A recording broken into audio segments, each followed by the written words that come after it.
یہ واقعات اور حضور صلی اللہ تعالیٰ علیہ وسلم کا تذکرہ، آپ کے اصحاب کا تذکرہ، خلفائے راشدین کا تذکرہ، سیدنا امام حسین کا تذکرہ، یہاں تک کہ کربلا کا تذکرہ صرف اس لیے نہیں کہا جاتا ہے کہ آپ مسجد میں محفل میں بیٹھ کر سن لیں، سبحان اللہ ماشاء اللہ کہہ لیں اور بعد میں ان کے کرداروں کو بھول جائیں، بلکہ اس لیے بیان کیا جاتا ہے کہ آپ ان کے کردار کو دیکھیں اور ان کے کردار کو اپنی زندگی میں بھی لاگو کریں. سیدنا عمر بن خطاب رضی اللہ تعالیٰ عنہ نے کیا فرمایا؟ میں آقا ہوں تو غلام ہے، اس سے کوئی فرق نہیں پڑتا ہے. لمبا سفر ہے، کچھ دیر میں اونٹ پر بیٹھوں گا، رسی تم کھینچنا، کچھ دیر تم اونٹ پر بیٹھو گے، رسی میں کھینچوں گا. باری طے ہو گئی، اسی طریقے سے آپ چلتے رہے. لیکن جب اس شہر کا دروازہ قریب آیا، جیسے ہی دروازہ قریب آیا، حضرت عمر رضی اللہ تعالیٰ عنہ کی باری ختم ہو گئی. اب باری آ گئی ہے غلام کی، غلام بیٹھنے کا، رسی حضرت عمر فاروق اعظم کھینچیں گے.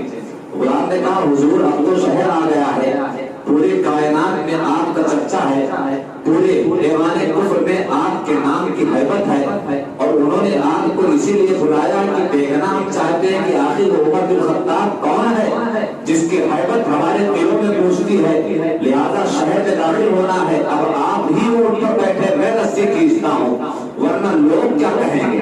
اللہ اکبر. حضرت عمر بن خطاب کا جواب ملاحظہ کریں. اس وقت عمر بن خطاب رضی اللہ تعالیٰ عنہ نے جواب دیا تھا، اے میرے غلام، ہم اسلام کے ماننے والے ہیں، ہم محمد رسول اللہ صلی اللہ علیہ وسلم کے ماننے والے ہیں. مجھے اس بات کی کوئی فکر نہیں ہے کہ لوگ کیا کہیں گے، بلکہ مجھے فکر تو اس بات کی ہے کہ اگر میں نے تیرے باری پر بیٹھ کر اونٹ پر سفر کر لیا تو مصطفیٰ جان رحمت کیا کہیں گے.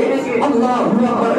یہ تعلیم تھی نبی کی کہ حضرت عمر نے اس واقعے پر بھی فرمایا تھا، ہم میں سے کوئی ہوتا تو اگرچہ گاڑی کی پیچھے سیٹ پر بیٹھ کر جا رہا ہوتا، جب موقع آتا ہے تو کہہ دیتے ہیں کہ آؤ پیچھے آ جاؤ، چونکہ ہم ابھی یہاں پر ہم کو کچھ امپریشن جمانا ہے. مگر یہ تعلیمات اسلام میں نہیں ہے. اسلام میں غلام اور آزاد، گورے اور کالے کی کوئی تفریق نہیں.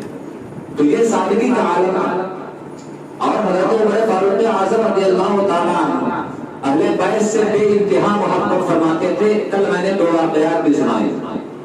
اسی کی کڑی میں ایک واقعہ اور سماعت فرمانے کہ کس قدر حضرت عمر فاروق اعظم رضی اللہ تعالیٰ عنہ اہل بیت سے محبت فرمایا کرتے تھے. جو لوگ روافض ہیں وہ حضرت عمر فاروق اعظم اور حضرت صدیق اکبر کو لعن طاعت کرتے ہیں، وہ بھی سن لیں تاکہ وہ جان جائیں کہ عمر فاروق اعظم حضرت ابوبکر صدیق کے دل میں اہل بیت کے لیے بغض نہیں تھا بلکہ محبت تھی. ہوا جو کہ حضرت عمر فاروق اعظم نے 10 سال 6 مہینہ یا کچھ مہینہ تک آپ کا دور حکومت رہا، اور آپ کے دور حکومت میں بہت ساری جنگیں ہوئی جس کی بنیاد پر حضرت عمر فاروق اعظم بہت ہی زیادہ مصروف رہا کرتے تھے. ایک مرتبہ آپ جا رہے تھے، حسنین کریمین مل گئے، آپ نے ان کو سلام کیا اور کہا شہزادے کیا بات ہے کہ آپ لوگ ہم سے ملنے نہیں آتے.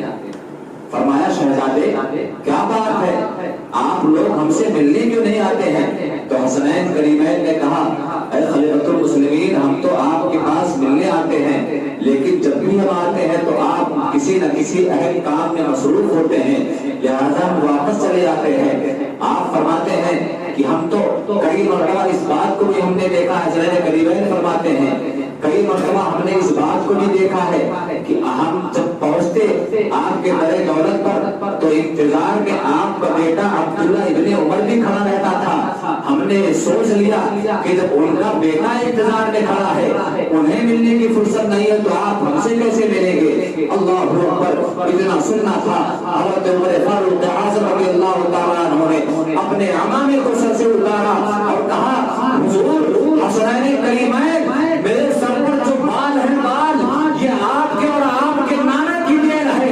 یہ عزتیں اور یہ شرف جو مجھے ملا ہے وہ آپ کے اور آپ کے نانا کی دین ہے. وہ معاملہ کچھ اور ہے، وہ میرا بیٹا ہے. ان کی عظمت اور ہے، آپ کی عظمت اور ہے. آپ چاہے جب آئے ہم آپ سے ملے. اس قدر عزت کیا کر. ایک مرتبہ حضرت عبداللہ بن عمر اور حسنین کریمین مدینہ شریف کے کسی جگہ پر بیٹھے تھے. اور وہاں پر بات چل رہی تھی کہ ہم زیادہ عظمت والے ہیں، ہم زیادہ عظمت والے۔ حسنین کریمین رضی اللہ تعالیٰ چونکہ بہت ابھی چھوٹے تھے، بچے تھے، تو حضرت عبداللہ ابن عمر نے کہا کہ میرا باپ خلیفۃ المسلمین ہے، میں زیادہ عظمت والا ہوں۔ تو حسنین کریمین میں سے کسی نے ایک نے کہا کہ تم ہم سے کیا بات کرتے ہو، تم تو ہمارے غلام ہو، تم ہم سے کیا بات کرتے ہو، تم تو ہمارے غلام ہو۔ حضرت عبداللہ ابن عمر کو یہ بات ماں گزری، کہا کہ میرے ابا خلیفۃ المسلمین ہے اور انہیں ہم کو غلام کہہ دیا ہے۔ آپ حضرت عمر کی بارگاہ میں آتے ہیں اور عرض کرتے ہیں ابا جان دیکھیے حسنین کریمین نے مجھے غلام کہہ دیا ہے۔ آپ فرماتے ہیں بیٹا کیا واقعی میں حسنین کریمین نے مجھے ہم تم کو غلام کہا ہے؟ ہاں ہاں ابا جان واقعی میں انہوں نے ہمیں غلام کہا ہے۔ آپ فرماتے ہیں بیٹا اگر واقعی میں کہا ہے تو کیا تم جا کر اس بات کو ان سے لکھوا کر لا سکتے ہو کہ انہوں نے مجھے اپنا غلام کہا ہے اور تمہیں اپنا غلام کہا ہے؟ ہاں ہاں ابا جان لائیے میں لکھوا کر لاتا ہوں۔ روایات میں آیا ہے کہ حسنین کریمین نے لکھ کر دے دیا کہ تمہارا باپ اور تم میرے غلام ہو۔ حضرت عمر فاروق اعظم کے بعد جب وہ لکھی ہوئی بات آئی تو آپ نے اپنے بیٹوں کو وصیت کر دیا کہ اے میرے بیٹوں جب میں اس دنیا سے جاؤں گا تو یہ چٹھی میرے کفن کے اندر رکھ دینا۔ خدا کی قسم جس میں لکھا ہوا ہے کہ اللہ کے محبوب کے گھر والوں نے ہمیں اپنے غلامی میں تصور کر لیا ہے، اور میں عمر اس بات کی ضمانت دیتا ہوں کہ جسے اہل بیت اپنے اہل بیت اپنا غلام کر دے وہ جنت کے حقدار ہوں گے۔ تو جس کی غلامی ملنے پر خلیفۃ المسلمین اتنا رشک کرتے ہیں، اور کون خلیفۃ المسلمین؟ حضرت عمر فاروق اعظم جیسا خلیفہ، سبحان اللہ، وہ رشک کرتے ہیں تو ہمیں کس قدر رشک ہونا چاہیے کہ ہم بھی حسین اعظم رضی اللہ تعالیٰ عنہ کے غلاموں میں ہمارا نام ہے۔ بس دعا ہے کہ اللہ تعالیٰ ہمیں اسی غلامی کے ساتھ زندہ رکھے اور اسی غلامی کے ساتھ ہمیں موت نصیب عطا فرمائے۔ تو خلیفہ اسلام حضرت عمر فاروق اعظم رضی اللہ تعالیٰ عنہ کا دور خلافت چلتا رہا۔ آپ کو میں نے کل بتایا تھا کہ آپ نے اس دور میں ایران جو اس وقت کا سپر پاور تھا اس کو بھی فتح کر لیا تھا، اور اسی بنیاد پر ایرانیوں میں سے کچھ آپ سے بہت زیادہ خطا تھے، کچھ تو ایمان لے آئے تھے اور کچھ صرف دشمنی نبھانے کے لیے ایمان لائے تھے اور مدینے میں آ گئے تھے اس نیت سے کہ ہم وہاں پر رہ کر عمر سے بدلہ لیں گے۔ انہی میں سے ابو لؤلؤ فیروز نام کا ایک شخص تھا جو مصری تھا، وہ بھی ایرانی تھا، وہ بھی آیا تھا اور اس نے بھی ٹھان لیا تھا کہ میں خلیفۃ المسلمین عمر بن خطاب کو قتل کر کے رہوں گا۔ بہت سارے مواقع ڈھونڈتا رہا، آخرکار ایک دن وہ موقع آ ہی گیا کہ اس ناہنجار میں ابو لؤلؤ فیروز نے آپ پر وار کر دیا اور آپ کو زخمی کر دیا۔ جب آپ زخمی ہو گئے، زہر سے بھرا ہوا خنجر آپ کے سینے پر اتارا اس نے، آپ زخمی ہو گئے تو آپ نے لوگوں کو بلایا کہ اے لوگوں مجھے اب آگے کا اندیشہ ہو رہا ہے کہ میرے بعد خلیفہ کون ہوگا۔ تو لوگوں نے بہت ساری رائے دی کہ یہ ہو سکتے ہیں اشرح مبشرہ میں ہیں، وہ ہو سکتے ہیں عثمان غنی ہو سکتے ہیں، مولا علی ہو سکتے ہیں۔ آپ ذرا دیکھیں کہ اللہ کے حبیب صلی اللہ تعالی علیہ وسلم کے اصحاب موت کی حالت میں ہیں مگر دین کی فکر انہیں اس وقت بھی نہیں ہے، شہادت کا وقت قریب ہے۔ اللہ کے حبیب نے بہت پہلے فرما دیا تھا کہ میرے اصحاب میں سے دو ایسے ہیں جو تین ایسے ہیں جو شہید ہوں گے، اور ان میں حضرت فاروق اعظم، حضرت عثمان غنی اور مولا کائنات شیر خدا ہیں، لیکن شہادت کا وقت قریب ہے اور آپ جانتے ہیں کہ میں شہید ہونے والا ہوں، مگر اس وقت بھی آپ کو اسلام کی فکر ہے، لہذا آپ نے 6 لوگوں کا شورا بنایا، 6 لوگوں کا نام دیا جس میں حضرت عثمان غنی، حضرت مولا علی، حضرت طلحہ، حضرت زبیر، حضرت سعد بن ابی وقاص اور حضرت عبداللہ، حضرت عبد الرحمن بن عوف۔ یہ 6 لوگوں کی ٹیم آپ نے تشکیل دی اور کہا کہ یہ لوگ آپسی اتفاق سے جس کو چاہیں گے خلیفہ بنا دیا جائے گا، اور اس کے کچھ دن کے ہی بعد حضرت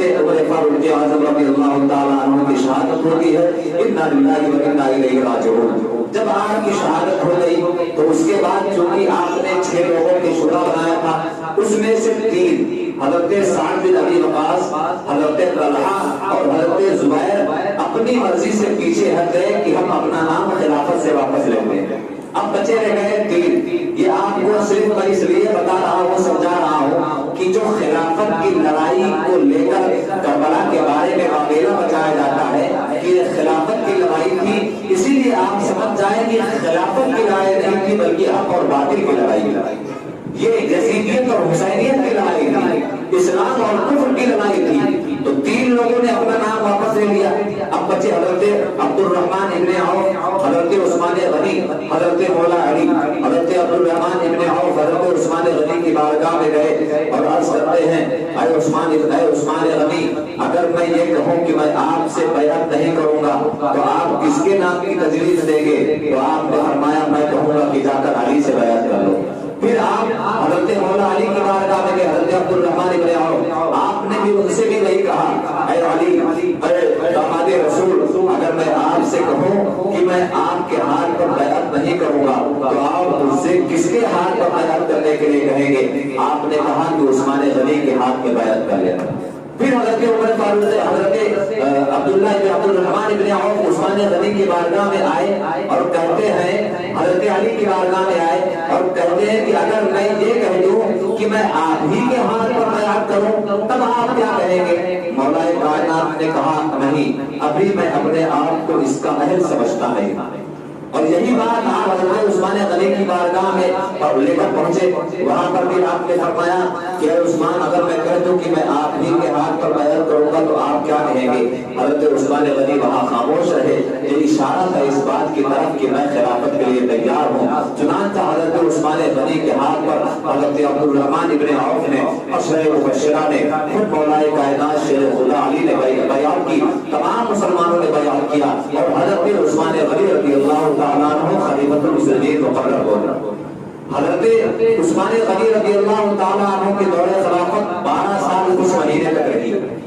12 سال کچھ مہینے تک آپ نے خلافت کیا اور خلیفہ جتنے بھی اس سے پہلے 2 خلیفہ گزرے تھے، کسی کے دور خلافت میں اتنی مقبولیت خلیفہ کو حاصل نہیں تھی جتنی مقبولیت عثمان غنی کو حاصل ہوا۔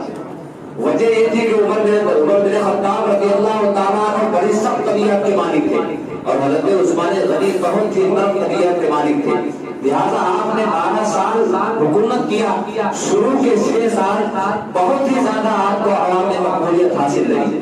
6 سال بعد میں فتنہ اٹھا، بہت ساری سرزنش ہوئی، نئے فتنوں نے جنم لیا، اس کے بعد معاملات مزید بگڑتے گئے، لیکن شروع کے 6 سال آپ کو پوری دنیا میں بہت ہی زیادہ مقبولیت حاصل تھی، اس لیے کہ آپ بہت نرم دل تھے۔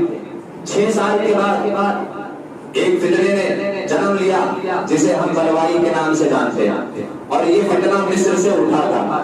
اس کی بہت ساری وجوہات تھی، اس کی اہم وجہ ایک یہ تھی کہ مصر کا گورنر اس وقت عبداللہ نامی ایک شخص تھا جو مسلمانوں پر ظلم کر رہا تھا، اور کئی روایات میں اس بات کا بھی تذکرہ آیا ہے کہ وہ شراب پینے لگا تھا اور یہاں تک کہ اس نے کئی صحابہ کرام کو بھی شہید کر دیا تھا۔ لہذا مصر سے ایک وفد خلیفۃ المسلمین حضرت عثمان غنی کی بارگاہ میں آتا ہے اور عرض کرتا ہے اے خلیفۃ المسلمین، عبداللہ جو مصر کا گورنر ہے وہ بہت ظلم کر رہا ہے، صحابہ کرام کو شہید کر رہا ہے، شراب پی رہا ہے۔ پورے مدینے میں اس بات کا چرچا ہو گیا، یہاں تک کہ ام المؤمنین حضرت عائشہ صدیقہ رضی اللہ تعالیٰ عنہا کی بارگاہ میں جب اس بات کی خبر پہنچی تو آپ نے حضرت عثمان غنی کی بارگاہ میں پیغام بھجوایا، اے عثمان آپ کیا کر رہے ہیں؟ ایسا آدمی مصر کا گورنر کیسے ہو سکتا ہے جو صحابہ کرام کو شہید کر رہا ہے؟ صحابہ کرام کے مارنے والوں کو مصر کا گورنر ہرگز نہ بنایا جائے، خبردار اسے فوراً معزول کر دیا جائے۔ لہذا حضرت عمر فاروق عثمان غنی نے جو مصر سے وفد آیا تھا، یہاں سے بھی بات سمجھنے کی بہت ضروری ہے کیونکہ یہیں سے فتنہ شروع ہوا، یہاں سے فتنہ شروع ہوتا۔ حضرت عثمان غنی نے مصر والوں سے کہا کہ تمہیں اختیار ہے کہ مدینے میں تم جس کو چاہو اپنا ولی مقرر کر لو، اپنا گورنر مقرر کر لو، میں دستخط اور مہر لگا دوں گا، میں خط لکھ دوں گا اور عبداللہ کو معزول کر دیا جائے گا، جسے تم منتخب کرو گے اسے وہاں کا گورنر مقرر کر دیا جائے گا۔ لہذا مصر والوں نے اس وقت گورنر مصر کا مقرر کیا، چنا حضرت محمد ابن ابو بکر صدیق کو۔ حضرت محمد ابن ابو بکر کو چنا تو لہذا آپ نے مہر لگا دیا اور اعلان نامہ جاری کرا دیا کہ عبداللہ تمہیں مصر کی گورنری سے معزول کیا جاتا ہے اور وہاں کے نئے گورنر محمد ابن ابو بکر ہوں گے، ان کے پہنچتے ہی تم اپنا کاروبار چھوڑ دو، تمہیں معزول کیا جاتا ہے۔ تو حضرت محمد ابن ابو بکر مصر کے لیے جانے کے لیے تیار ہوئے تو آپ کے ساتھ بہت سارے صحابہ کرام بھی تیار ہو گئے اور آپ کی معیت میں مصر کے لیے قافلہ نکلا۔ ابھی آپ کی یہ جماعت مصر کی طرف چلی تھی، 3 منزل بھی نہیں چلے تھے کہ آپ حضرات ایک جگہ بیٹھتے ہیں اور جب بیٹھتے ہیں تو کیا دیکھتے ہیں؟ ایک حبشی غلام ایک اونٹنی پر سوار ہو کر بڑی تیزی کے ساتھ جا رہا ہے، لیکن جب وہ حضرات کے پاس پہنچا تو وہ غلام تھوڑا سا چونکا، حبشی غلام تھوڑا سا چونکا پھٹکا، لہذا ان کو شک ہوا کہ اتنی تیزی کے ساتھ جا رہا ہے، یا تو یہ بھاگا ہوا غلام ہے یا تو کسی کا قاصد، یا تو یہ بھاگا ہوا غلام ہے یا کسی کا قاصد ہے۔ لہذا آپ لوگوں نے اس غلام کو پکڑا اور پوچھا کون ہے؟ غلام نے گھبراہٹ میں جواب دیا کہ میں عثمان غنی کا غلام ہوں۔ پھر اس کے بعد کہتا ہے نہیں میں مروان کا غلام ہوں۔ جب بات پلٹتی دیکھی تو لوگوں کا شک اور بڑھ گیا، لہذا آپ نے اس کو روک لیا اور کہا کہاں جا رہے ہو؟ کہا میں قاصد ہوں۔ کس کے پاس جا رہے ہو؟ مصر کے گورنر عبداللہ کے پاس جا رہا ہوں۔ کیا لے کر جا رہے ہو؟ خط لے کر جا رہا ہوں۔ لاؤ خط مجھے دے دو۔ خط دینے سے انکار کر دیا، لیکن ان لوگوں نے زبردستی خط کو چھینا۔ ایک مشکیزے کے اندر، سوکھے مشکیزے کے اندر خط چھپا ہوا تھا۔ خط کو جب نکالا گیا تو خط کو جب پڑھا گیا تو نیچے حضرت عثمان غنی کی مہر لگی ہوئی تھی اور اس میں لکھا تھا میں عثمان غنی محمد ابن ابو بکر کو بھیج رہا ہوں، لہذا عبداللہ جیسے ہی یہ لوگ پہنچیں گے تم ان کو قتل کر دینا اور تم ہی گورنر رہنا۔ جب لوگوں نے اس خط کو پڑھا تو کہنے لگے کہ یہ عثمان کیا کر رہے ہیں؟ ہمیں بھی یہاں سے گورنر بنا کر بھیج رہے ہیں اور ہمارے قتل کا حکم نامہ بھیج رہے ہیں۔ سارے لوگ آگ بگوڑا ہو گئے اور وہیں سے واپس ہو گئے۔ غلام کو پکڑ کر لے کر آیا گیا اور جب لوگ مدینہ میں پہنچے تو سب سے پہلے عشرہ مبشرہ کی بارگاہ میں پہنچے اور سب نے کہا کہ دیکھو یہ حضرت عثمان کا لکھا ہوا خط ہے، ان کی مہر ہے، ان کا غلام ہے، ان کی اردنی ہے، اور آپ نے یہ لکھا ہے کہ یہ لوگ جیسے ہی مصر پہنچے عبداللہ سے کہا گیا ہے کہ ان سب کو فوراً مار دینا اور تم ہی گورنر رہنا۔ سب کے لوگ سب جتنے موجود تھے آگ بگولا ہو گئے کہ عثمان یہ کیا کر رہے ہیں؟ بھلا عثمان بھی ایسے کر سکتے ہیں؟ عثمان جیسا نام دل آدمی جو اللہ کے حبیب کے خلیفہ ہے وہ بھلا کیسے کر سکتے ہیں؟ عشرہ مبشرہ میں جتنے لوگ تھے سب آگ بگولا ہو گئے ہیں۔ وہاں پر حضرت طلحہ بھی ہے، حضرت زبیر بھی ہے، حضرت سعد بن ابی وقاص بھی ہے، حضرت عبد الرحمن بن عوف بھی ہے، مولا کائنات شیر خدا مولا علی ہے۔ سب نے کہا چلو عثمان سے پوچھ کی جائے گی ان کی ہمت کیسے ہوئی کہ آقا کے اصحاب کو قتل کرنے کا حکم نامہ جاری کیا ہے۔ لیکن حضرت مولا کائنات نے کہا رکو، پہلے جس کا معاملہ ہے اس سے دریافت کر لیا جائے۔ یہ ہے ایمان والوں کی شان۔ مولا کائنات نے کہا کہ جو صاحب معاملہ ہے پہلے چلو ان سے تو پوچھ لیا جائے۔ لہذا مولا علی نے ہمیں یہ درس دیا ہے کہ جب ہماری زندگی میں کوئی معاملہ آ جائے یا کوئی آگ لگانے والا آگ لگا دے تو اس کی کئی باتوں پر آپ عمل مت کر لینا، بلکہ جس کے بارے میں بتایا جا رہا ہے پہلے آپ جا کر اس سے کنفرم کریں کہ کیا واقعی میں آپ نے ایسا کہا ہے۔ یہ نہ ہو جائے کہ تب کا کان لے گیا آپ کبوے کے پیچھے دوڑ جائیں، بلکہ کان دیکھیں موجود ہے کہ نہیں ہے۔ لہذا حضرت علی نے کہا فرمایا کہ چلو پہلے حضرت عثمان غنی سے اس بابت میں پوچھا جائے۔ یہ جماعت پہنچی حضرت عثمان غنی کی بارگاہ اور کہا کہ عثمان آپ کیا کر رہے ہیں؟ آپ نے فرمایا کیا بات ہے؟ کہا یہ غلام آپ کا ہے؟ کہا ہاں یہ غلام میرا ہے۔ کہا یہ اونٹنی آپ کی ہے؟ کہا ہے اونٹنی میری ہے۔ کہا یہ مہر خط آپ کا ہے؟ کہا یہ مہر میرا ہے۔ کہا یہ آپ کا خط ہے؟ آپ نے فرمایا یہ مانتا ہوں کہ غلام بھی میرا ہے، اونٹنی بھی میری ہے، مہر بھی میرا ہے، مگر یہ میرا خط نہیں ہے، میں نے اسے نہیں لکھا۔ لیکن اس وقت صحابہ کرام کی ایک کثیر جماعت موجود تھی اور سب آگ بگولا تھے، سب ماننے کو تیار نہیں تھے۔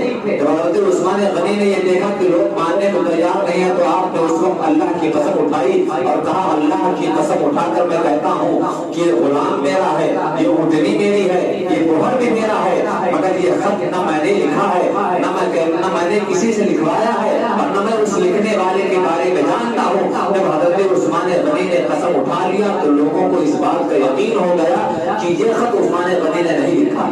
پھر یہ بات آئی کہ یہ خط کس نے لکھا ہے. خط کی جانچ ہونے لگی تو کیا پتہ چلا یہ مروان کی رائٹنگ ہے. یہ کس کی رائٹنگ ہے؟ مروان کی رائٹنگ ہے. اور مروان اتنا بڑا بدبخت آدمی تھا جو بدبخت ابن بدبخت ہے. اس کے باپ کے بارے میں اللہ کے حبیب صلی اللہ تعالیٰ علیہ وسلم جس کا نام حکم تھا اور اس کا نام مروان ابن حکم. حکم ہی وہ آدمی ہے کہ تاجدار کائنات صلی اللہ تعالیٰ علیہ وسلم نے اپنی پوری ظاہری زندگی میں کسی کو اپنی بارگاہ سے نہیں بھگایا، مگر حکم جب آپ کے پاس آیا کرتا تھا تو باہر سے اسے ہی بھگا دیا کرتے تھے. باہر سے اسے شہر بدر بھی کیا تو اس کا بیٹا مروان تھا. جب مروان پتا چلا کہ یہ مروان کی رائٹنگ ہے، اس نے چونکہ مروان اس وقت حضرت عثمان غنی کے گھر میں ہی رہا کرتا تھا، اس نے بہت چڑھایا تھا اور اس نے یہ لکھوا دیا تھا اور بہت لگا دیا تھا. لہذا صحابہ کرام نے کہا کہ اے خلیفۃ المسلمین مروان کو ہمارے حوالے کر دیا جائے. عثمان غنی سے کہا گیا ہے کہ مروان کو ہمارے حوالے کر دیا جائے. پوری قوم پوری ملت ایک ساتھ جمع ہے، ہر آدمی آنکھ بگولا ہے. عثمان غنی نے کہا کہ نہیں، اس وقت میں مروان کو تمہارے حوالے نہیں کر سکتا.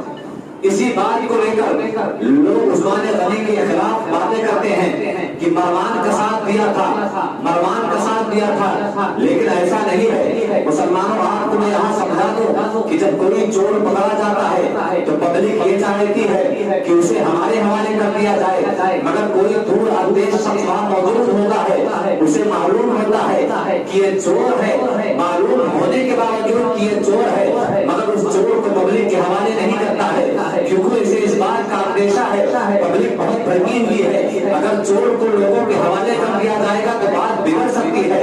دور اندیشی کی بنیاد پر حالانکہ اسے اس بات کا علم ہے کہ یہ چور ہے تو ہر وقت ایسا نہیں ہوتا ہے کہ جاننے کے باوجود اگر اس کو بچایا جائے تو یہ ایسا نہیں کہ اس کا ساتھ دیا جا رہا ہے، بلکہ اس میں دور اندیشی ہوتی ہے.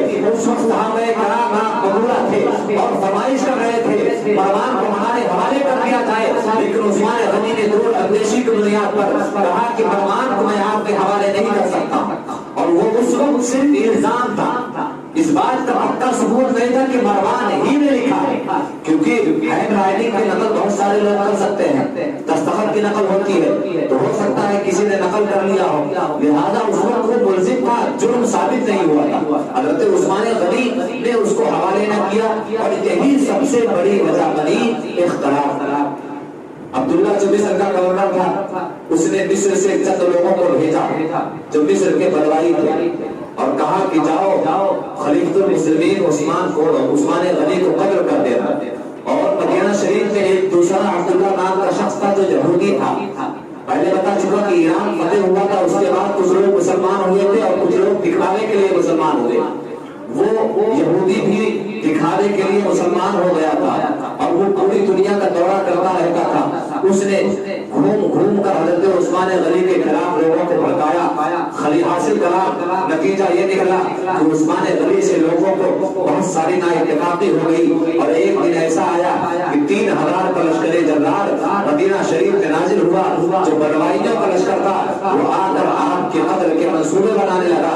آپ کو پہلے بہت ستایا گیا، آپ کو آپ کے گھر میں محاصرہ کر لیا گیا، محصور کر دیا گیا. 40 دن تک آپ کے گھر کا محاصرہ رہا. اس وقت آپ کے گھر میں پانی پینے کے لیے پانی بھی نہ تھا تو آپ نے مولا کائنات شیر خدا کے گھر یہ خبر پہنچائی کہ میرے گھر میں پینے کے لیے پانی ہی نہیں ہے، لہذا آپ پانی پہنچا دیں. اللہ اکبر، ذرا دیکھیں تو وقت کیسے کروٹیں بدلتا ہے. وہی عثمان جس نے مدینے والوں کے لیے پینے کے پانی کے لیے کنواں خرید کر دے دیا تھا، آج اسی عثمان کے گھر میں پینے کے لیے پانی نہیں ہے. حضرت مولا کائنات شیر خدا نے اپنے دونوں شہزادے حسنین کریمین کے ہاتھوں سے 3 بار وہ مشکلہ بھیجایا اور کہا کہ شہزادوں لے جاؤ، عثمان گھر کے گھر پر دے دینا، چونکہ گھر کا محاصرہ کر لیا گیا ہے، لوگ ان کے قتل پر آمادہ ہو گئے ہیں. آپ دروازے پر دربانی کرنا اور تب تک ہٹنا نہیں کہ جب تک کوئی خالد خواہ نتیجہ نہ نکل آئے. حضرت زبیر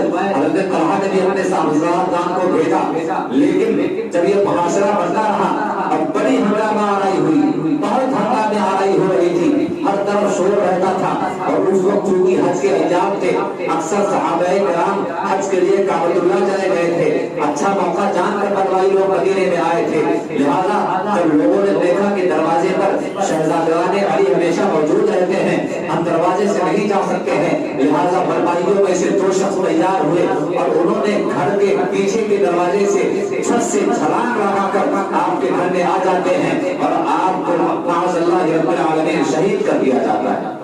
حضرت عثمان غنی رضی اللہ تعالیٰ عنہ کو جب نیزہ مارا جاتا ہے تو اس وقت آپ کی بیوی حضرت نائلہ بھی وہاں موجود تھی، آپ کو شہید کر دیا جاتا ہے، شور بجتا ہے، دروازہ کھولا جاتا ہے تو کیا دیکھا جاتا ہے؟ حضرت عثمان غنی شہید کر دیے گئے ہیں، آپ کو بچانے کے لیے کوششیں کی جاتی ہے، حضرت عبداللہ ابن عمر آتے ہیں کہ آپ خلیفۃ المسلمین ہیں، آپ ہمیں اس بات کی اجازت دے دیں تاکہ ہم ان لوگوں سے لڑیں اور آپ کے قتل کی جو سازش کی گئی ہے اس کا خاتمہ کیا جائے، لیکن حضرت عثمان غنی نے فرمایا کہ نہیں، اللہ کے حبیب نے فرمایا تھا عثمان ایک دن تم شہید کر دیے جاؤ گے، میرے شہادت کا وقت آ گیا ہے، لہذا اب میں یہ نہیں چاہتا ہوں اگر تم لڑو گے تب بھی میں شہید کیا جاؤں گا، اگر نہیں لڑو گے تب بھی میں شہید کیا جاؤں گا، مجھے ہر حال میں شہید ہونا ہے، کیونکہ زبان مصطفیٰ سے بات نکل چکی ہے اور جو بات زبان مصطفیٰ سے نکل جاتی ہے وہ بات ہو کے رہتی ہے، کیونکہ نبی اپنے زبان سے کچھ نہیں بولتا ہے، قرآن کے فرمان کے مطابق وما ينطق عن الهوى ان هو الا وحی یوحی، نبی اپنے خواہشات سے کچھ نہیں بولتا ہے، جب بھی بولتے ہیں تو اللہ کی طرف سے وحی ہوتی ہے، اللہ کے حبیب نے فرمان دیا تھا عثمان تم شہید کیے جاؤ گے، لہذا میری شہادت کا وقت قریب آ گیا ہے، کوئی لڑائی اور کوئی جد و جہاد میں نہیں چاہیے۔ نعرے تکبیر، نعرے رسالت، نعرے شہید اعظم، علماء اہل سنت، نعرے تکبیر۔ حضرت عثمان غنی رضی اللہ تعالیٰ عنہ کی شہادت کے بعد چونکہ بلوائیوں کا فتنہ بہت بڑھ چکا تھا اور بہت ہی سوزش ہو رہی تھی، ہر طرف فتنہ ہی فتنہ تھا، ایسے ماحول میں لوگوں نے آپ کے بارگاہ میں حضرت مولا علی کی بارگاہ میں آ کر صحابہ کرام کی جماعت نے عرض کی کہ اے علی، اس وقت صحابہ کرام نے سب سے بہتر آپ ہی ہیں جو خلیفۃ المسلمین بن سکے، تو آپ نے اس وقت منع کر دیا، لیکن جب لوگوں کا اصرار پڑا تو آپ نے خلیفہ بننے کے لیے تیار ہو گئے اور آپ کے دستے حق پرست پر تمام عشرہ مبشرہ نے اور تمام صحابہ کرام نے بیعت کیا، اس میں حضرت عبد الرحمن ابن عوف اور دیگر اجل صحابہ کرام، اس میں حضرت ابن معاویہ رضی اللہ تعالیٰ عنہ بھی تھے، سب نے بیعت کی، لیکن چونکہ اس وقت بلوائیوں کا فتنہ حضرت عثمان غنی چونکہ شہید کر دیے گئے تھے تو لوگوں کا مطالبہ بڑا زور پکڑ رہا تھا، حضرت مولا علی کی بارگاہ میں لوگ آتے اور یہ مطالبہ کر رہے تھے کہ ہمیں عثمان کے قاتل کو ہمارے حوالے کیا جائے تاکہ ہم ان سے قصاص لیا جا سکے۔ حضرت ابوبکر سے حضرت علی کی بارگاہ میں لوگوں کا یہی مطالبہ تھا، آپ نے فرمایا کہ ٹھیک ہے، جب حضرت عثمان غنی کو شہید کیا گیا تھا تو اس وقت صرف وہاں پر آپ کی بیوی حضرت نائلہ موجود تھی، ان کو بلایا جائے، اگر وہ اس بات کی نشاندہی کر دیتی ہے کہ فلاں قاتل تھا تو اسے اسلام کے قانون کے تحت سزا دیا جائے گا۔ حضرت نائلہ کو بلایا گیا، آپ سے پوچھا گیا کہ آپ ہمیں اس بات کی خبر دیں کہ حضرت عثمان غنی کو شہید کس نے کیا ہے۔ آپ نے فرمایا میں اس وقت وہاں موجود تھی، لیکن چونکہ جو قاتل تھے وہ مصر سے آئے تھے لہذا میں انہیں صورت سے نہیں پہچانتی، میں صورت سے انہیں نہیں پہچانتی، ہاں اتنا جانتے ہوں کہ اس وقت وہاں محمد بن ابو بکر بھی موجود تھے جنہوں نے پہلے بڑھ کر حضرت عثمان غنی کے داڑھی کو پکڑا تھا اور ایک تماچا بھی مارا تھا۔ حضرت محمد ابن ابو بکر کو بلایا گیا تو آپ نے سے پوچھا گیا ہے محمد ابن ابو بکر تمہاری ہمت کیسے ہوئی کہ تم نے نبی کے خلیفہ اور صحابی رسول عثمان کے گریبان اور داڑھی کو پکڑا تھا۔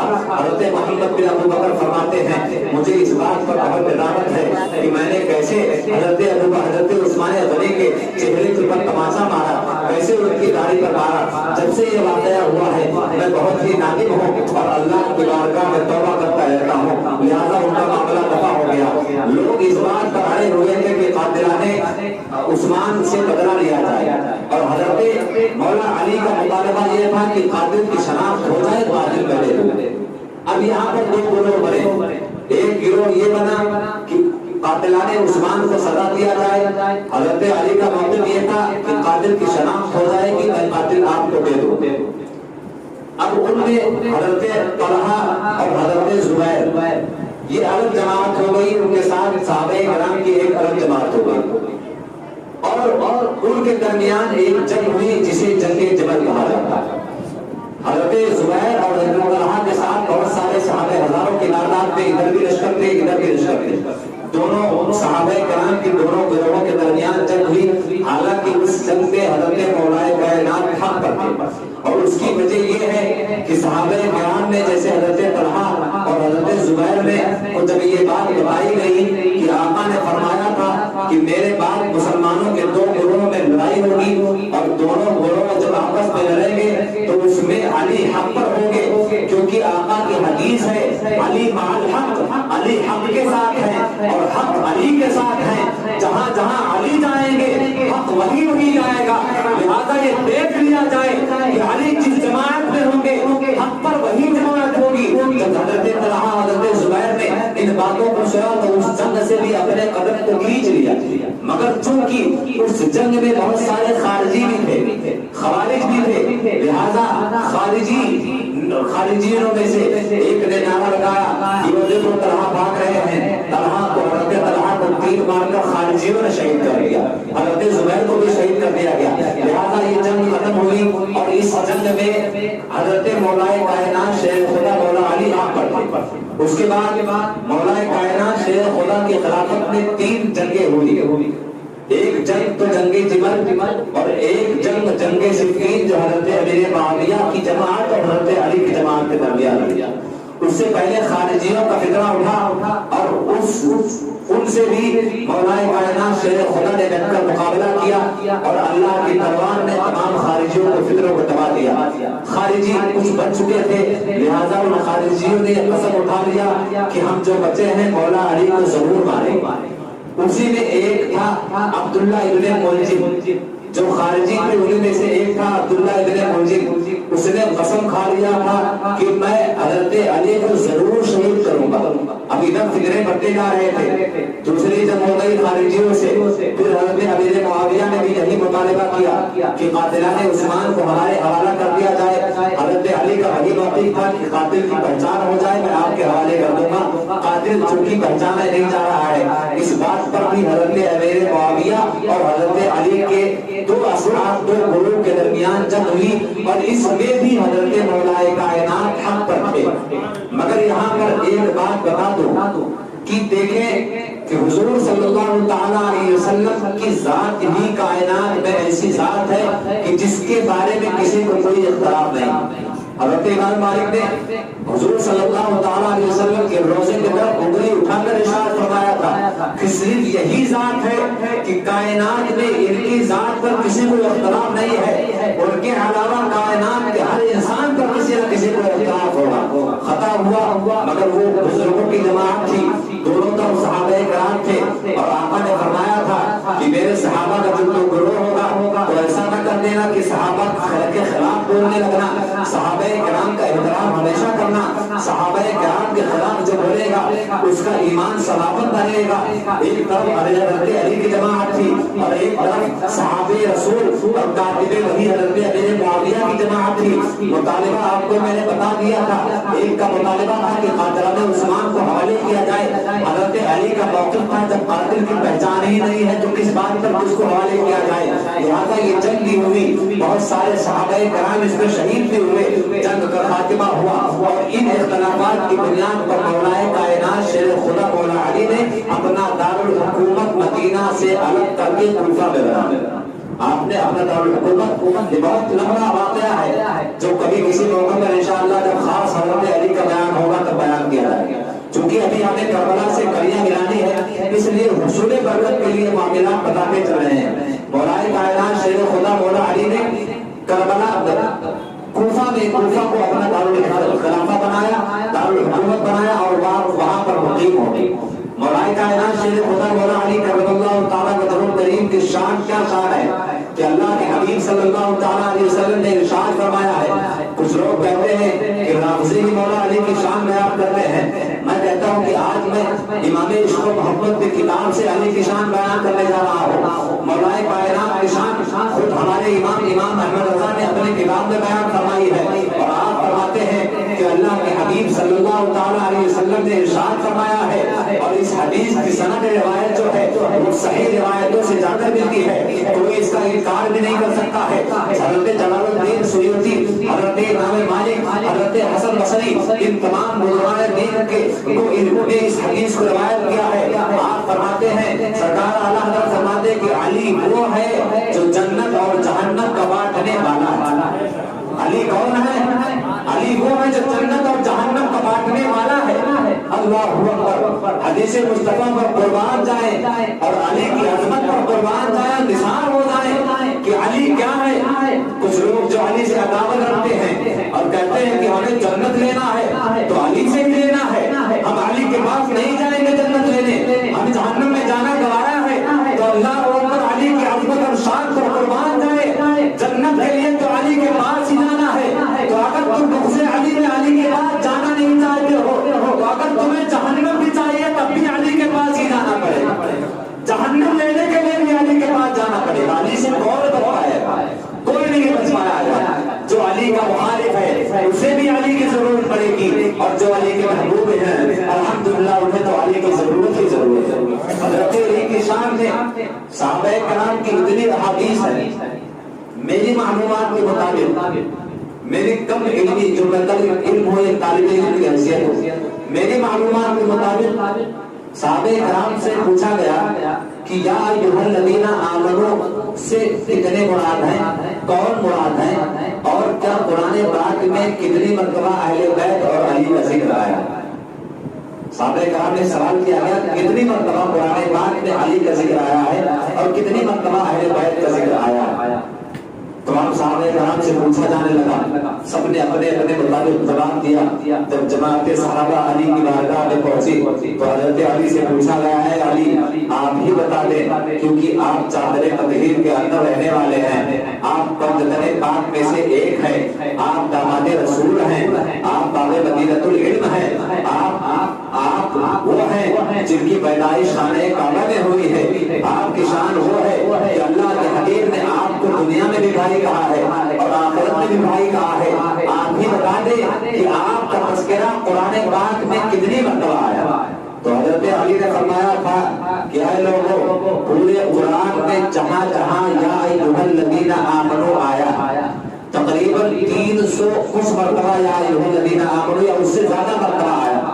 آپ نے فرمایا کہ پورے قرآن میں جہاں جہاں یا ایھا الذین آمنوا آیا ہے, یہ لفظ جہاں آمنوا کا لفظ آیا ہے, اے صحابہ کی جماعت تمہیں اس بات پر گواہ ہو جانا کہ جہاں جہاں آمنوا کا لفظ آیا ہے ان ایمان والوں میں سب سے پہلا میں علی مراد ہوں.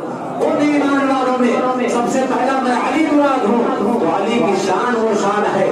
اللہ اکبر. حضرت علی کی شان بیان کی جائے اگر 7 راتیں کم پڑ جائیں گی, محرم کا تفصیل کم پڑ جائے گا, کئی مہینے لگ جائیں گے, پھر بھی ہم جیسے کم علم آپ کی شان کو ہم بیان نہیں کر سکتے ہیں. اگر عظمت صحابہ, عظمت اہل بیت اور عظمت علی پر احادیث کو چھانا جائے تو میری معلومات کے مطابق صحیح روایات اور غیر صحیح روایات کو ملا کر 6000 سے زیادہ احادیث حضرت علی کی فضیلت کے بارے میں, 6000 سے زیادہ احادیث مبارکہ حضرت علی اور اہل بیت کی فضیلت میں وارد ہے. اور ان میں سب سے زیادہ جو احادیث راوی ہیں حضرت علی کی فضیلت کے بارے میں وہ حضرت ابوبکر صدیق اور حضرت عمر فاروق سے مروی ہے. حضرت ابوبکر صدیق نے سب سے زیادہ حدیث مروی ہے اور حضرت عائشہ صدیقہ رضی اللہ تعالیٰ عنہا سے مروی ہے. تو اس بات کا پتہ چلتا ہے کہ صحابہ کرام میں آپس میں کوئی اختلاف نہیں تھا, سب ایک دوسرے کے ساتھ ملے ہوئے تھے, سب خاندان نبوت کے محبوب تھے, ان سے محبت کرنے والے تھے, سب نبی کے مدرسے سے تعلیم حاصل کیے ہوئے تھے. نبی نے ان کو درس دیا تھا, اخلاق کا درس دیا تھا, دشمنی کا درس نہیں دیا تھا, بھائی چارے کا درس دیا تھا, دشمنی کا درس نہیں دیا تھا. جس نبی کی بارگاہ میں ابو بکر آئے صداقت کے تاجدار بن گئے, نبی کی بارگاہ میں جب عمر فاروق اعظم آئے تو عدالت کے شمشیر بن گئے, حضرت عثمان غنی آئے تو صحابت کے بادشاہ بن گئے, مولا علی آئے تو شیر خدا پر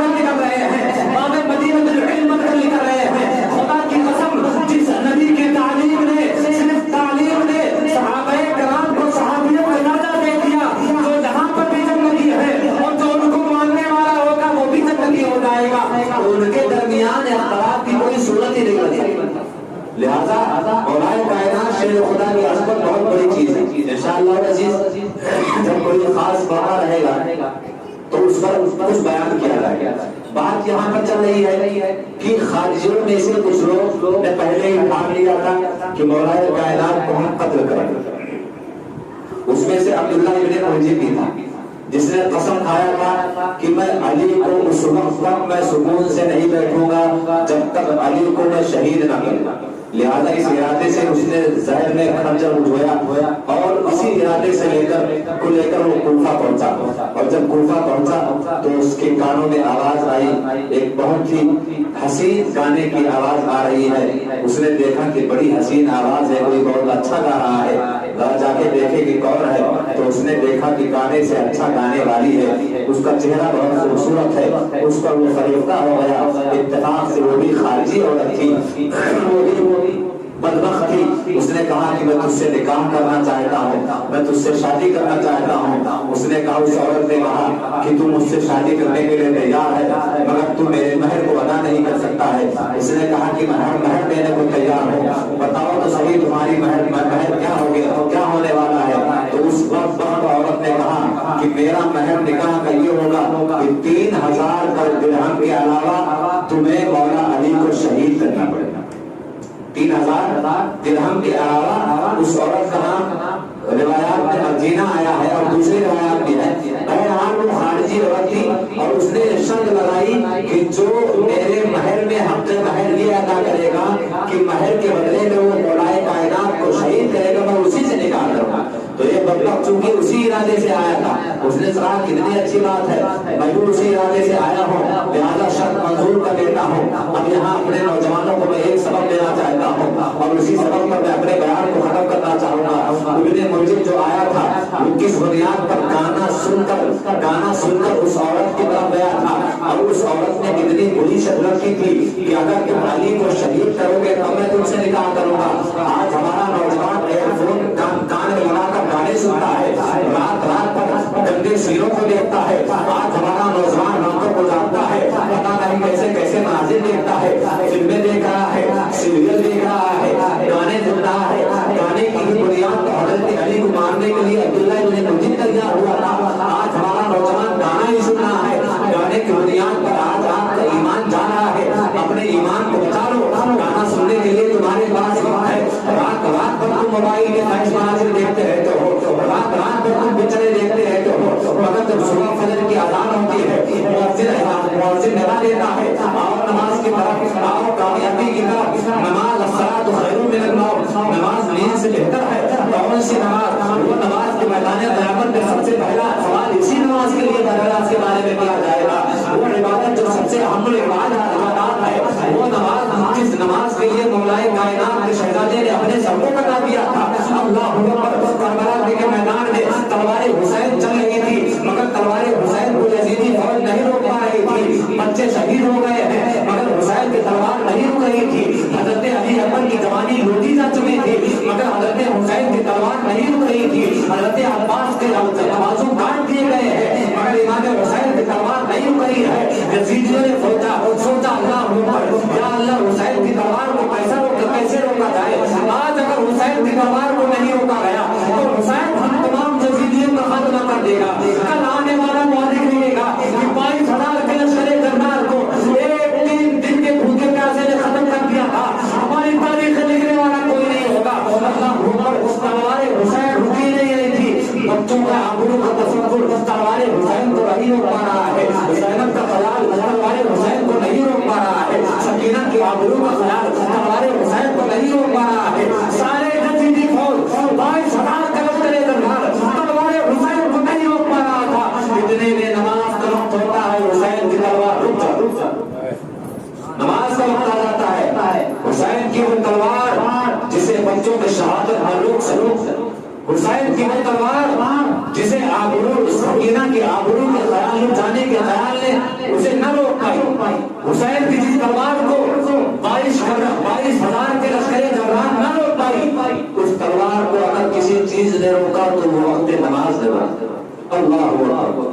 اپنے آپ کو آپ حسین اعظم کی محفل میں بیٹھے ہیں اور 10 دن آپ بڑی محبت سے یا حسین کا نعرہ لگاتے ہیں. کبھی آپ نے نہ جانے کتنی زندگی کے سالوں میں آپ نے امام حسین کا تذکرہ سنا, کبھی ہمارے نوجوانوں نے یا ہماری قوم نے حضرت امام حسین کے کردار کو نہیں دیکھا، کردار کو نہیں جانچا کہ آخر امام حسین کا کردار کیا، تلوار روح گئی نماز کے لیے۔ تو اے مسلمانوں، جس نماز کے لیے امام حسین نے اپنی تلوار روک دی تھی، اس نماز کے لیے آج آپ کے پاس وقت نہیں۔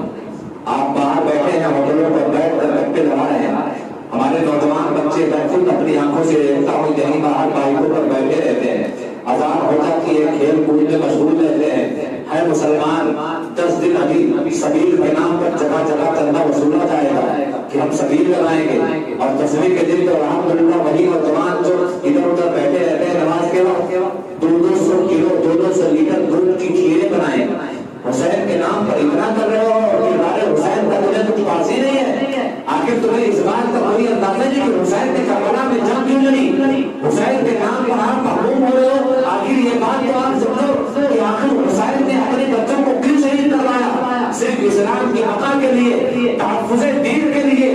اگر حسین اپنے آپ کو شہید نہ کرواتے تو آج آپ کی مسجدوں میں اذانیں نہ گونج رہی ہوتی، اگر آج حسین اعظم نے اپنی شہادت پیش نہ کی ہوتی تو ہمارے مسجدیں ویران ہوتی، آج زنا عام ہو گیا ہوتا۔ اگر ہماری بیٹیاں آج محفوظ ہیں تو امام حسین کی شہادت کی بنیاد پر، آج اگر ہمارے مسلمان محفوظ ہیں تو امام حسین کی شہادت کی بنیاد پر، آج اگر ہمارے مسجدوں میں مرو محرام محفوظ ہے تو صرف امام حسین کی شہادت کی بنیاد پر۔ لہٰذا مسلمانوں اور بالخصوص میرے نوجوانوں، اگر اپنے آپ کو آپ حسینی کہتے ہیں تو حسینی تعلیمات پر عمل کرنا شروع کر دیں۔ صرف حسین حسین کا نعرہ لگا دینے سے کچھ نہیں ہوگا، بلکہ جب آپ میدان محشر میں پہنچیں گے اور آپ محبت اہل بیت کا دعویٰ کریں گے تو امام حسین اس وقت آپ سے پوچھیں گے، اے میری محبت کا نعرہ لگانے والے، تو میری محبت میں جھوٹا تھا، تو میری محبت میں جھوٹا تھا، کیونکہ تو میری محبت کا نعرہ تو لگاتا تھا مگر برائی کے محفل میں نہیں جاتا تھا، میری محبت کا نعرہ تو لگاتا تھا مگر گانے بھی سنا کرتا تھا، میری محبت کا نعرہ تو لگاتا تھا مگر گندی محفلوں میں نہیں بیٹھا کرتا تھا، میری محبت کا نعرہ تو لگاتا تھا جس نماز کے لیے میں نے اپنے آپ کو قربان کر دیا، اس نماز کا مجھے بالکل خیال نہیں آتا، لہٰذا تیری محبت کا دعویٰ جھوٹا تھا، تو اپنے محبت میں اپنے قول میں جھوٹا ہے، لہٰذا میں تیرا ضامن نہیں ہوں۔ لہٰذا مسلمانوں، بیان کے ساتھ ساتھ کچھ سبق بھی لینا چاہیے۔ میں جہاں تک میری آواز جا رہی ہے میں آپ حضرات سے ہاتھ جوڑ کر گزارش کرتا ہوں کہ ابھی بھی موقع ہے، عمر کا کوئی ٹھکانہ نہیں ہے، کسی مائی کے لال کو اس بات کا علم نہیں ہے کہ میں کب مروں گا۔ ایک پیر اٹھایا ہے دوسرا پیر زمین پر آ سکتا ہی نہیں، کسی کو اس بات کا علم نہیں ہے، ایک نوالا منہ میں لے لیا ہے دوسرا نوالا ہم منہ میں ڈال پائے گی کہ نہیں، اس بات کا کسی کو علم نہیں ہے۔ موت کب آ جائے گی نہ جانے کتنے نوجوان اسی امید میں اس دنیا سے چلے گئے کہ جب عمر ہو جائے گی تو داڑھی رکھ لیں گے، جب عمر ہو جائے گی تو نمازوں کی پابندی کر لیں گے۔ اس لیے کسی کہنے والے نے کہا تھا کہ کر بڑھا جوانی میں عبادت کاہلی اچھی نہیں، جب بڑھاپا آ گیا تو بات کچھ بنتی نہیں، جوانی کی عبادت کا مزہ ہی کچھ اور ہے۔ اور آپ کو اس بات کا علم ہمیشہ میں کسی کا بھی انتقال ہمارے محلے میں ہوتا ہے تو میری عادت ہے کہ ان کے گھر والوں کو بلا کر میں اس بات کو ضرور بتاتا ہوں کہ آپ کا باپ چلا گیا، آپ کا بھائی چلا گیا، آپ کا بیٹا چلا گیا، آپ کو پتہ نہیں کہ آپ کب جائیں گے، لہٰذا شریعت اسلامیہ پر عمل کرنا شروع کر دیں۔ کم از کم سب سے پہلے نمازوں کی پابندی شروع کریں، سب سے پہلے نمازوں کی پابندی شروع کریں۔ اگر مسلمان نمازوں کا پابند ہو جائے تو قوم جو غیر قومیں ہیں وہ خود کہتی ہیں کہ اگر مسلمان جس طرح جمعہ میں آتا ہے اسی طرح اگر فجر میں آنا شروع کر دے تو پوری دنیا جاگ جائے گی کہ اب آپ خبردار ہو جاؤ مسلمان جاگ گیا۔ جس طرح جمعہ کے لیے آپ لوگ پڑھتے ہیں اسی تعداد کے ساتھ اگر فجر میں آنا شروع کر دیں خدا کی قسم پوری دنیا کی باقی طاقتیں آپ کے سامنے گھٹنے ٹیکنے پر مجبور ہو جائیں گی۔ آپ حضرات سے گزارش ہے کہ اللہ کے رسول کے واسطے، اللہ کے پیارے نواسے امام حسین کے واسطے سب سے پہلے آپ نمازوں کی پابندی شروع کریں۔ نمازوں کے جب پابند ہو جائیں گے اور سچے دل سے جب نماز پڑھیں گے تو نماز کی ایک برکت یہ بھی ہے کہ نماز برائیوں سے بھی روک دیتی ہے۔ لہٰذا میں اس امید کے ساتھ اپنے بیان کو ختم کرتا ہوں کہ اللہ تعالیٰ جو کچھ میں نے بیان کیا ہے سب سے پہلے مجھے اس پر عمل کرنے کی توفیق عطا فرمائے، اس کے بعد آپ تمام حضرات کو، تمام سامعین و سامعات کو ان تمام باتوں پر عمل کرنے کی توفیق عطا فرمائے۔ الحمد للہ رب العالمین، السلام علیکم۔